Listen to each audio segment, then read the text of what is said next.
నువ్వు సెల్లు చూసుకో అనుకుంటావు వీడేంది ఇంకా రాలేదు అది ఇది మాట్లాడుకో నువ్వు. నేను తలుపు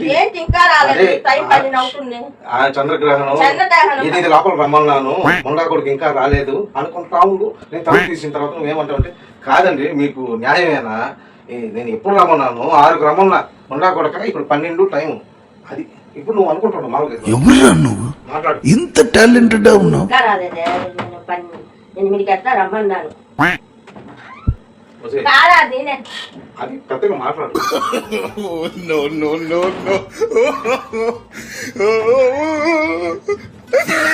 కాదండి నేను ఇప్పుడు వచ్చా వెళ్తే 8 గంటలు రమ్మన్నాను కదా.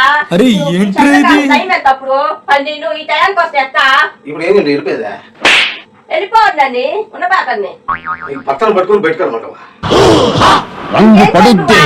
చెప్పిన టయానికి రాలేదు.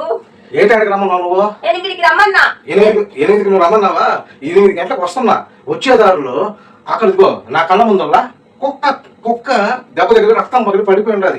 దాన్ని కాపాడి హాస్పిటల్లో తీసుకెళ్ళి నేను దాన్ని జాయిన్ చేసి వచ్చిన. ప్రేమ కుక్క మీద వచ్చిన మీకు అంటే ఆ కుక్క దగ్గరే ఉండొచ్చు కదా. నా దగ్గరికి ఎత్తుకొచ్చా దాంతోనే కాపురం చేయొచ్చు కదా. నాతో ఎందుకు కాపురం చేస్తారు? సుహాసిని అసలు ఏం మాట్లాడుతున్నావు? ప్రతి జీవి ఈ కాలంలో అందరూ ముఖ్యమే. నువ్వు 8కి రమ్మన్నావు నేను వేరే జీవికి ప్రాణాన్ని ఇచ్చా హాస్పిటల్లో వదిలే. నీకు అది కావాలా మొగుడు ఇంటికి కరెక్ట్ గా కావాలా? మొగుడు ఇంటికి కరెక్ట్ గా రావాలని కావాలి నాకు. ఊళ్ళో వాళ్ళ గురించి అవసరం లేదు.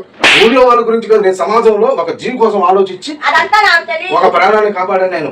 నువ్వు కాపాడావు కాదత్తున్నా నాకు ఆ మాట చెప్పాలి కదా ఫోన్ చేసి. నేను ఫోన్ చేసి అంత ఆలోచనలో నాకు అక్కడ లేదు. కుక్కను కాపాడాలని ఆ కుక్క దగ్గరికి వెళ్ళిపో. నువ్వు నా దగ్గర ఉన్న పాపు నా దగ్గర కాపాడు. ఈ ఆడోళ్ళు ఎందుకు ఇట్లా తయారయ్యారు? మగవాళ్ళు తక్కువ చేశారా? మగవాళ్ళు ఆడవాళ్ళు నాశనం చేసి మందులు తాగుతుందా?